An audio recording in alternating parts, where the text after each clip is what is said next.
¿Qué pasaría si te dijera que existe un lugar donde el frío puede congelar tu aliento antes de que termine de salir de tus labios? Un territorio tan vasto que si fuera un país independiente sería el más grande del planeta. Un mundo donde los ríos fluyen hacia mares que nadie navega y donde la tierra guarda secretos de hace 40.000 años, perfectamente preservados bajo capas de hielo eterno. Siberia. Solo el nombre evoca imágenes de destierro, de castigo, de un vacío blanco e interminable. Pero esa es la versión que te han contado. La realidad es infinitamente más compleja, más bella, más aterradora. Porque Siberia no es un desierto helado donde nada sucede. Es un organismo vivo que respira, que cambia, que esconde en sus entrañas tanto la historia más oscura de la humanidad como paisajes que parecen arrancados de otro planeta. Hoy vamos a cruzar juntos este territorio prohibido. Caminaremos sobre el lago más profundo de la Tierra. Descenderemos al pueblo más frío del mundo habitado. Conoceremos a los últimos nómadas que aún siguen a sus renos a través de la tundra infinita. Y descubriremos un secreto que la ciencia todavía no puede explicar. Un misterio que ocurrió hace más de un siglo y que dejó una cicatriz visible desde el espacio. Esto no es un viaje turístico, esto es una expedición al corazón de lo desconocido. Prepárate, porque lo que vas a ver cambiará para siempre tu idea de lo que significa sobrevivir, de lo que significa belleza, de lo que significa el verdadero fin del mundo. Antes de comenzar, déjame hacerte una advertencia. Este no es un lugar para los débiles de corazón.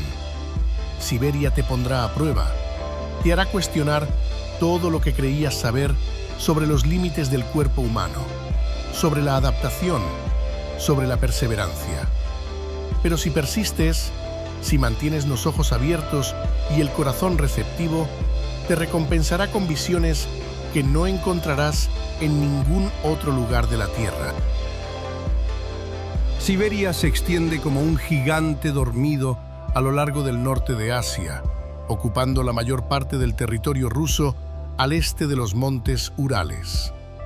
Para comprender su escala, hay que abandonar cualquier referencia conocida. Estamos hablando de 13 millones de kilómetros cuadrados, algo más de 5 millones de millas cuadradas. Si Siberia fuera una nación independiente, cabría dentro de ella toda la Unión Europea casi 3 veces. Estados Unidos completo entraría con espacio de sobra. Es más grande que Canadá, más grande que China, más grande que Brasil. Y sin embargo, en toda esta inmensidad apenas viven 33 millones de personas. Eso significa una densidad de menos de 3 habitantes por kilómetro cuadrado. Hay más gente viviendo en Tokio que en todo este territorio. El resto es silencio. El resto es naturaleza en su estado más puro y más implacable. El clima aquí no conoce la moderación. En verano, las temperaturas en algunas regiones pueden superar los 35 grados Celsius, unos 95 Fahrenheit, con nubes de mosquitos tan densas que los renos enloquecen intentando escapar de ellas. Pero el verano es breve, apenas un parpadeo. El invierno es el verdadero dueño de estas tierras. Las temperaturas descienden regularmente por debajo de los menos 40 grados, tanto en Celsius como en Fahrenheit, porque a ese extremo ambas escalas coinciden en el mismo número, como si el frío fuera tan absoluto que borrara las diferencias humanas. En los lugares más extremos, el mercurio puede caer hasta los menos 68 grados Celsius, menos 90 Fahrenheit. A esa temperatura, el metal se vuelve frágil como el cristal. El combustible se convierte en gelatina. y el simple acto de respirar se transforma en un ejercicio de supervivencia. Pero aquí está lo verdaderamente extraordinario. Bajo este manto de hielo late un corazón ardiente.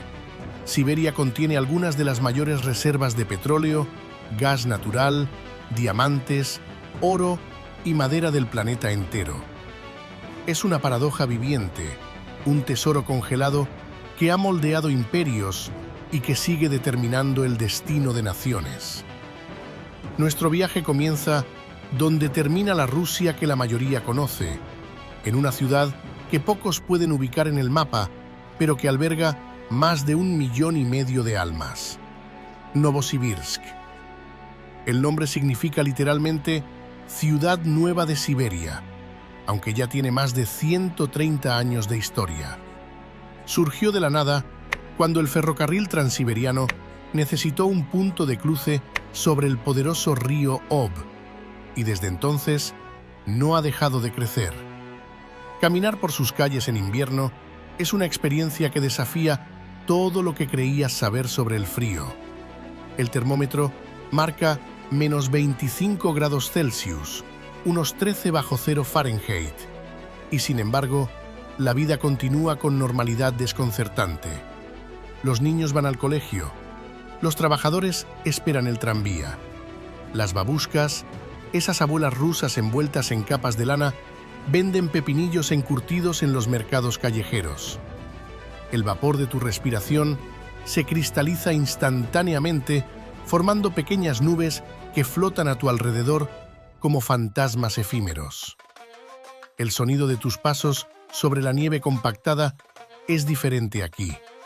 Más agudo, más seco, como si caminaras sobre cristales rotos.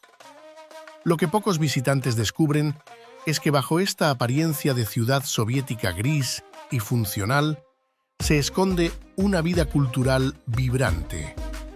El Teatro de Ópera y Ballet de Novosibirsk es el más grande de Rusia, más grande incluso que el legendario Bolshoi de Moscú. Su cúpula plateada se eleva 60 metros sobre el suelo, casi 200 pies, dominando la plaza central como un templo dedicado al arte en medio de la estepa. Durante la Segunda Guerra Mundial, cuando los nazis amenazaban Moscú, los tesoros del Hermitage fueron evacuados aquí, al corazón helado de Siberia, porque ni siquiera Hitler se atrevió a adentrarse tanto en este territorio que había devorado ejércitos enteros. Napoleón lo había intentado antes y su Grande Armée había quedado sepultada bajo la nieve rusa. Los generales nazis estudiaron esa lección, pero no la aprendieron del todo. Siberia ha sido siempre la última defensa de Rusia, un espacio tan vasto que cualquier invasor termina agotando sus recursos antes de poder conquistarlo. Pero Novosibirsk es mucho más que un refugio de emergencia. Es un centro científico de primer nivel. La Academia de Ciencias de Rusia tiene aquí uno de sus campus más importantes, conocido como Akademgorodok, la ciudad académica. Fundada en 1957, esta pequeña urbe dentro de la urbe alberga a miles de investigadores que trabajan en física nuclear, genética, geología y decenas de otras disciplinas. Durante la Guerra Fría, algunos de los mayores secretos soviéticos se desarrollaron en estos laboratorios perdidos en medio de la taiga. Hoy, Akademgorodok sigue siendo un oasis de conocimiento, un lugar donde las ideas fluyen tan libremente como el vodka en las celebraciones de fin de año. Dejamos Novosibirsk siguiendo las vías del Transiberiano hacia el este, y el paisaje comienza a transformarse. Los bosques de abedules dan paso a la taiga, ese mar infinito de coníferas que constituye el mayor bosque del planeta. 1500 kilómetros después, unas 900 millas de viaje hipnótico a través de un verde que parece no tener fin, aparece ante nosotros algo que no se parece a nada que hayamos visto antes. El lago Baikal. Las palabras se quedan cortas, las fotografías mienten. Nada puede prepararte para el momento en que tus ojos se posan por primera vez sobre esta masa de agua que parece un fragmento de océano extraviado en el corazón del continente. Baikal contiene el 20% del agua dulce no congelada del planeta, más que todos los grandes lagos de Norteamérica juntos. Su profundidad máxima alcanza los 1.642 metros, más de 5.300 pies, lo suficiente para sumergir 5 torres Eiffel una sobre otra y que aún quedará espacio. Tiene más de 25 millones de años, lo que lo convierte en el lago más antiguo de la Tierra. Pero las estadísticas no capturan lo esencial. Hay que estar aquí, en una mañana de marzo, cuando el lago entero está congelado y el hielo alcanza un grosor de más de 1 metro, unos 3 pies de cristal sólido. Y ese hielo es transparente, tan transparente que puedes ver el fondo a través de él como si caminaras sobre un vidrio imposible suspendido sobre un abismo azul.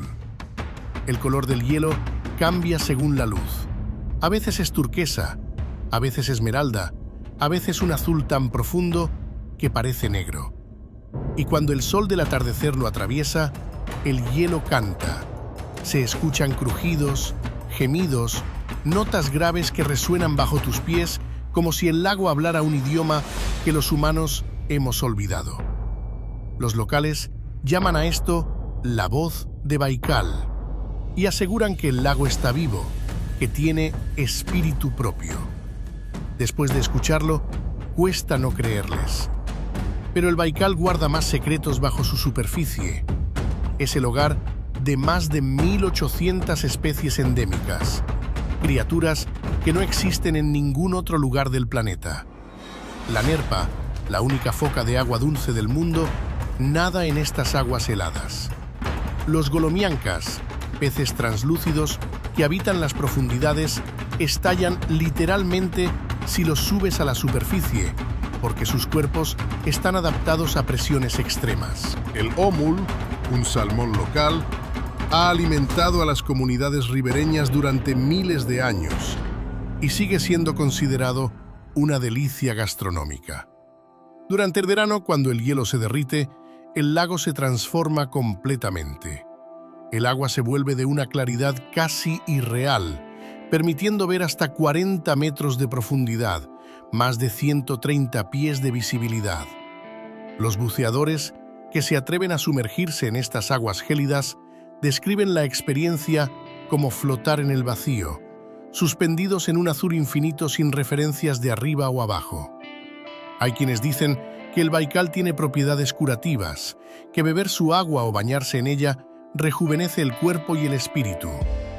Sea cierto o no, lo indudable es que este lugar tiene un poder magnético que atrae a viajeros de todo el mundo, desde místicos buscando iluminación hasta científicos intentando desentrañar sus misterios. En las orillas orientales del Baikal vive un pueblo que ha aprendido a convivir con este gigante de agua y hielo durante milenios. Los buriatos son el grupo indígena más numeroso de Siberia, herederos de una tradición que mezcla el chamanismo ancestral con el budismo tibetano que llegó a estas tierras hace siglos.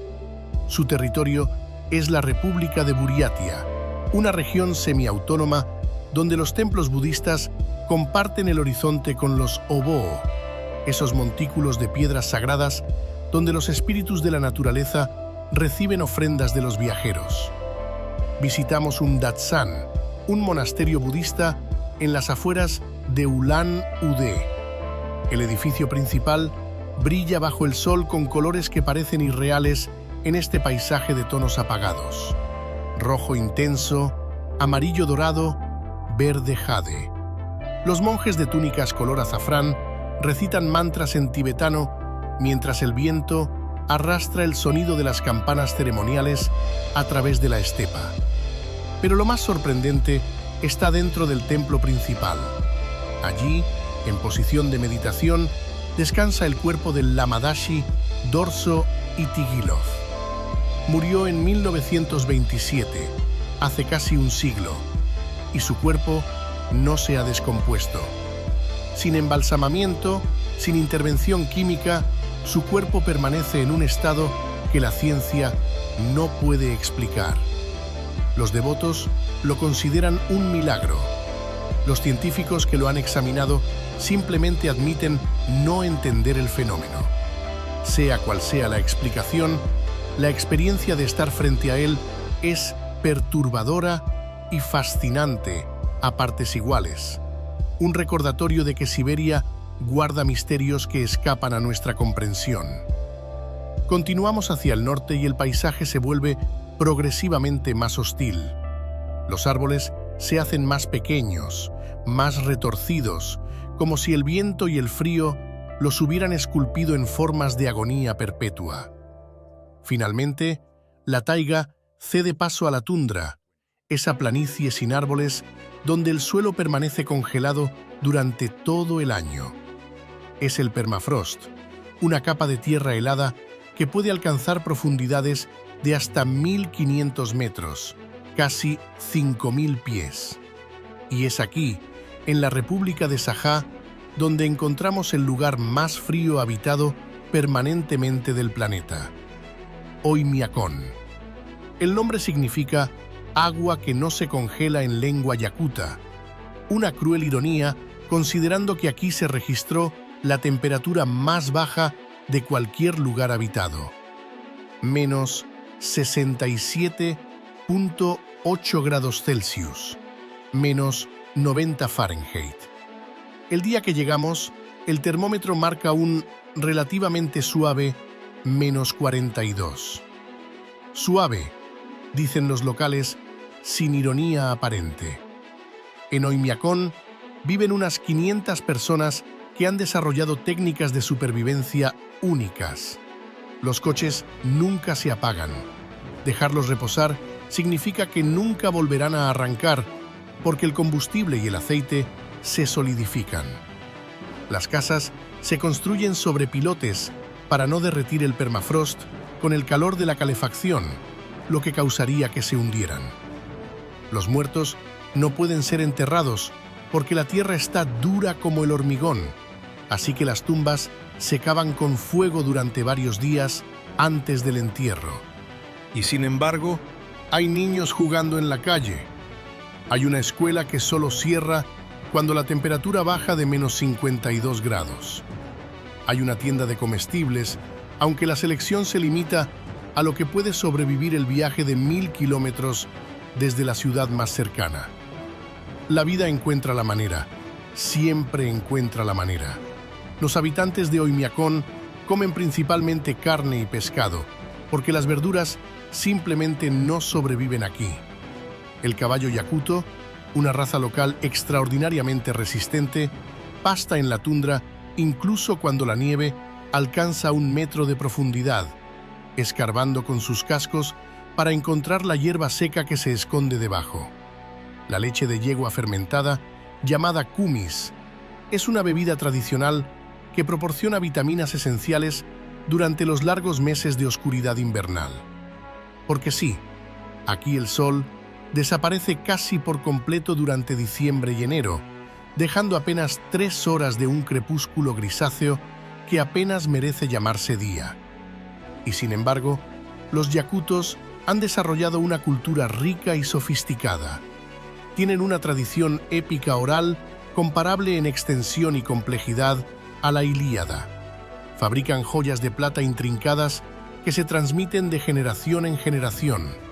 Celebran el Isiaq, el festival del solsticio de verano, con danzas circulares que pueden durar días enteros, celebrando el retorno del sol como si fuera un dios que vuelve de un largo viaje.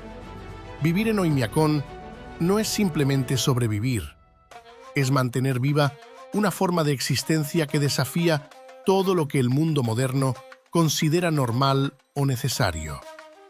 El río Lena serpentea a través de Sajá como una arteria de vida en un cuerpo congelado. Es uno de los 10 ríos más largos del mundo, con 4.400 kilómetros de recorrido, unas 2.700 millas, desde su nacimiento cerca del Baikal hasta su desembocadura en el Océano Ártico. Pero lo que hace único al Lena son los pilares de Lena, una formación geológica que parece diseñada por una inteligencia superior con gusto por lo dramático. A lo largo de 40 kilómetros, 25 millas, columnas de roca caliza se elevan verticalmente desde las orillas del río. Algunas alcanzan los 100 metros de altura, más de 300 pies de piedra esculpida durante 500 millones de años por el agua, el viento y el hielo. En verano, cuando el río está navegable, los pilares se reflejan en sus aguas quietas, creando un efecto de espejo que duplica su magnificencia. En invierno, cuando el Lena se congela completamente, puedes caminar sobre su superficie y contemplar los pilares desde abajo, como si fueras una hormiga observando rascacielos. Las formaciones tienen nombres que los yakutos les han dado a lo largo de generaciones: el chamán, la madre, el guardián. Dicen que los espíritus de los antepasados habitan en estas rocas, que vigilan el río y protegen a quienes lo cruzan con respeto. La UNESCO los declaró Patrimonio de la Humanidad, pero ese título parece casi insultante en su inadecuación. Esto no es patrimonio de nadie. Esto es la Tierra mostrando su obra maestra, indiferente a nuestras categorías y certificados. Hay una región de Siberia que incluso los siberianos consideran remota. La península de Kamchatka se extiende hacia el sur desde el extremo oriental del continente, separando el mar de Ojotsk del Océano Pacífico. Durante la era soviética, estuvo cerrada a los visitantes porque albergaba bases militares secretas y submarinos nucleares. Hoy sigue siendo uno de los lugares más difíciles de alcanzar del planeta, accesible únicamente por avión desde Vladivostok o desde Alaska. Y lo que encuentras aquí justifica cualquier esfuerzo. Kamchatka es la tierra del fuego bajo el hielo. Más de 300 volcanes, de los cuales 29 permanecen activos, puntúan el paisaje como centinelas fumantes. El más alto, el Klyuchevskoy, se eleva a 4.750 metros, más de 15.000 pies, y sigue creciendo con cada erupción. Pero no son los volcanes lo que te deja sin aliento. Son las fuentes termales que brotan entre la nieve. Son los géiseres que escupen agua hirviendo hacia un cielo helado. Es el Valle de los Géiseres, descubierto apenas en 1941, uno de los campos geotérmicos más grandes del mundo. Imagina caminar sobre tierra que humea, rodeado de pozas de agua burbujeante que van del azul celeste al naranja óxido según sus minerales, mientras la nieve cae suavemente a tu alrededor y se derrite antes de tocar el suelo caliente. El contraste es tan extremo que el cerebro tarda en procesarlo. Fuego y hielo, vida y muerte. Todo coexiste aquí en un equilibrio imposible.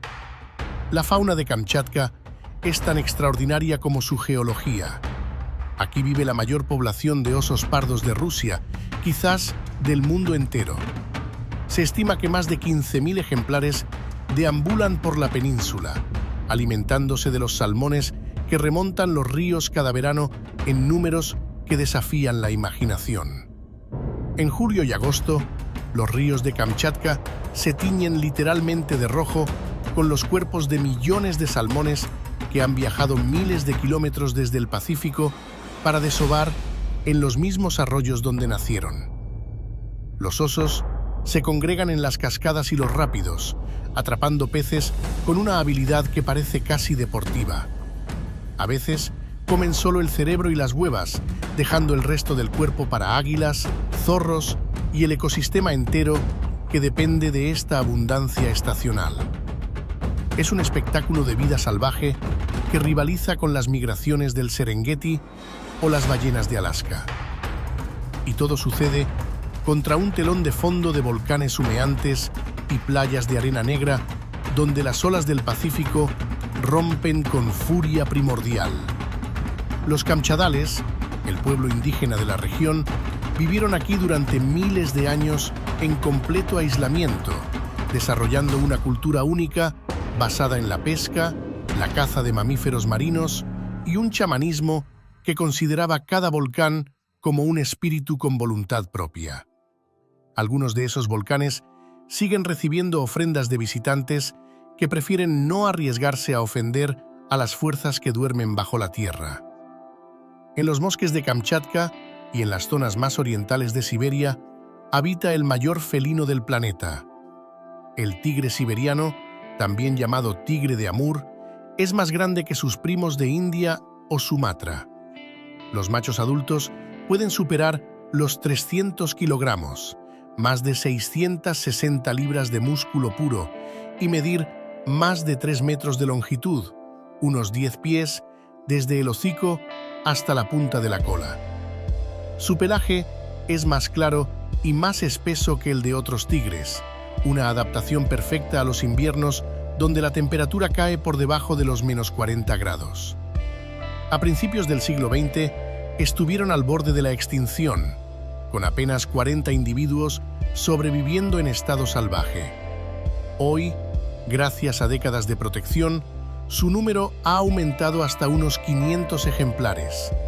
Sigue siendo una población frágil, pero es una de las pocas historias de éxito en la conservación de grandes depredadores. Ver uno en libertad es casi imposible. Son fantasmas del bosque, maestros del sigilo, capaces de moverse sin hacer ruido a través de la nieve profunda. Sus patas actúan como raquetas naturales, distribuyendo su enorme peso sobre la superficie nevada. Pueden saltar distancias de hasta 6 metros, casi 20 pies, para atrapar a sus presas desprevenidas. Y cazan solos, a diferencia de los leones africanos, confiando únicamente en su fuerza y astucia para derribar jabalíes, ciervos e incluso osos jóvenes. Los cazadores furtivos siguen siendo una amenaza constante, impulsados por la demanda de medicina tradicional en países vecinos que atribuye poderes curativos a los huesos y órganos del tigre. Pero las patrullas anti-poaching y los programas de compensación para ganaderos locales están marcando una diferencia. Cada tigre siberiano que nace representa una victoria contra la extinción. Cada cachorro que sobrevive hasta la edad adulta es un testimonio de que los humanos podemos, cuando nos lo proponemos, compartir el planeta con otras especies magníficas. Pero saber que están ahí, que comparten este paisaje con lobos, osos pardos y alces, que la cadena alimenticia permanece intacta, es profundamente reconfortante. Significa que Siberia sigue siendo salvaje. Significa que todavía existen lugares donde los humanos no hemos impuesto nuestro dominio absoluto.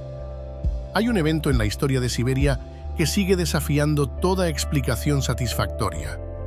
El 30 de junio de 1908, a las 7 de la mañana, hora local, algo explotó sobre el río Tunguska, en una región despoblada del centro de Siberia.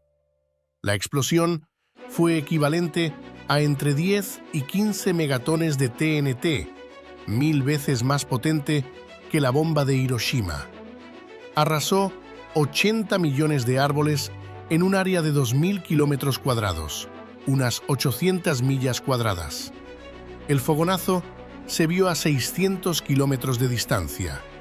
La onda expansiva dio 2 veces la vuelta al planeta.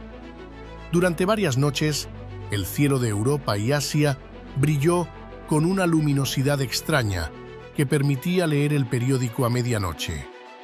Y sin embargo, no se encontró ningún cráter, ningún fragmento de meteorito, ninguna evidencia física del objeto que causó la devastación. La teoría más aceptada es que un asteroide o cometa de unos 50 metros de diámetro explotó a una altura de entre 6 y 10 kilómetros, entre 20.000 y 30.000 pies, vaporizándose completamente antes de tocar el suelo. Pero otras teorías persisten: antimateria, un mini agujero negro, incluso una nave extraterrestre averiada. Lo que es innegable es que si el evento Tunguska hubiera ocurrido 4 horas más tarde, la rotación de la Tierra habría colocado San Petersburgo directamente bajo la explosión. Una ciudad entera habría desaparecido del mapa. Siberia nos salvó absorbiendo un golpe cósmico que podría haber cambiado la historia. Pero Siberia también guarda cicatrices que los humanos nos infligimos a nosotros mismos. A lo largo del siglo XX, millones de personas fueron enviadas al sistema de campos de trabajo forzado conocido como el Gulag. Muchos de esos campos estaban ubicados aquí, en las regiones más inhóspitas de Siberia, donde el clima extremo se convertía en cómplice de los carceleros. Colima, en el extremo noreste, fue quizás la región más letal. Se estima que entre 250.000 y 1 millón de personas murieron aquí, trabajando en minas de oro a temperaturas que convertían el trabajo manual en tortura. Los prisioneros extraían oro para financiar la industrialización soviética mientras sus cuerpos se congelaban durante turnos de 14 horas. Hoy, los restos de los campos están siendo reclamados por la naturaleza. Las estructuras de madera se pudren lentamente. Los rieles oxidados desaparecen bajo la vegetación, pero algunos memoriales mantienen viva la memoria. En Magadán, la Máscara de la Pena es una escultura monumental que representa rostros llorando, visible desde kilómetros de distancia, un recordatorio permanente de que este paisaje de belleza sobrecogedora también fue escenario de horror inimaginable. Hablar de Siberia sin mencionar esta historia sería una mentira por omisión.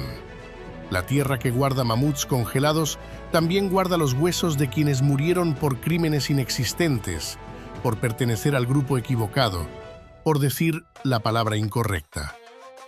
Y hablando de mamuts, hay algo extraordinario sucediendo en Siberia que podría cambiar nuestra comprensión de lo posible. El permafrost, que mencionamos antes, está actuando como un gigantesco congelador natural, preservando restos de animales extintos con una fidelidad asombrosa. En 2007 se descubrió una cría de mamut de 40.000 años de antigüedad tan perfectamente conservada que aún tenía pelo, piel, músculos internos e incluso restos de la leche materna en su estómago. La llamaron Liuba y hoy se exhibe en un museo de Salehard. Desde entonces, los descubrimientos se han multiplicado. Lobos de la edad de hielo con el cerebro intacto, potros salvajes con la sangre aún líquida en sus venas, leones de las cavernas con el pelaje preservado. Científicos de varios países están trabajando activamente en proyectos para extraer ADN viable de estos especímenes. El más ambicioso busca nada menos que resucitar al mamut lanudo, combinando su genoma con el de elefantes asiáticos para crear un híbrido que podría habitar las estepas siberianas una vez más. El proyecto es controvertido, plantea preguntas éticas profundas sobre los límites de la ciencia, pero está sucediendo, y está sucediendo aquí, en Siberia, donde el pasado remoto y el futuro posible se encuentran bajo un manto de hielo que se está derritiendo más rápido de lo que nadie anticipó. Ese deshielo es quizás el capítulo más inquietante de la historia siberiana contemporánea. El permafrost, que ha permanecido congelado durante miles de años, está empezando a ceder. En algunas regiones, el suelo se hunde, formando cráteres enormes que los yakutos llaman puertas al infierno. Edificios que fueron construidos sobre tierra firme ahora se inclinan peligrosamente. Carreteras se deforman como si fueran de plastilina, y lo más preocupante es lo que el permafrost libera al descongelarse.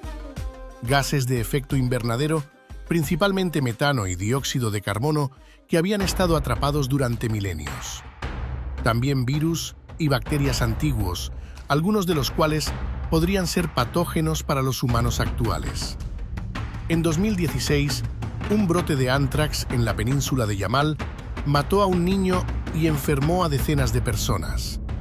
La causa fue un reno que había muerto de la enfermedad 75 años antes y cuyo cadáver congelado quedó expuesto cuando el permafrost se derritió. Siberia, que durante siglos ha sido vista como un lugar apartado del mundo, un depósito de recursos o de prisioneros, está emergiendo como una zona crítica para el futuro del planeta. Lo que suceda aquí en las próximas décadas nos afectará a todos, vivamos donde vivamos. ¿Qué hace a Siberia tan difícil de olvidar una vez que la conoces? Tal vez sea precisamente su negativa a ser domesticada. En un mundo donde casi todo ha sido cartografiado, fotografiado, convertido en destino turístico con tours organizados y souvenirs de plástico, Siberia permanece genuinamente salvaje. Es un lugar donde la naturaleza todavía tiene la última palabra, donde un viajero puede morir de frío a poca distancia de la civilización si comete un error de cálculo, donde los osos aún deambulan por los pueblos en busca de comida y los tigres dejan huellas en la nieve fuera de las escuelas rurales. Pero también es un lugar de una belleza que corta la respiración. El azul imposible del hielo del Baikal.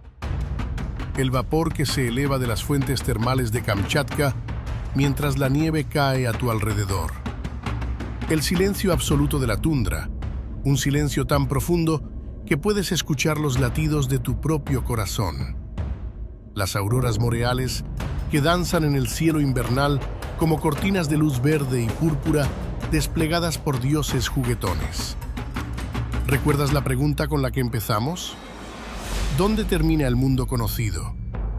La respuesta después de este viaje es clara. El mundo conocido no termina en ningún lugar del mapa. Termina donde termina nuestra capacidad de asombro. Y Siberia tiene la virtud de expandir esa capacidad hasta límites que no creíamos posibles. Te enfrenta a escalas que tu mente no puede procesar. Te muestra fenómenos que parecen violar las leyes de la física. Te recuerda que eres pequeño, que eres frágil, que eres temporal.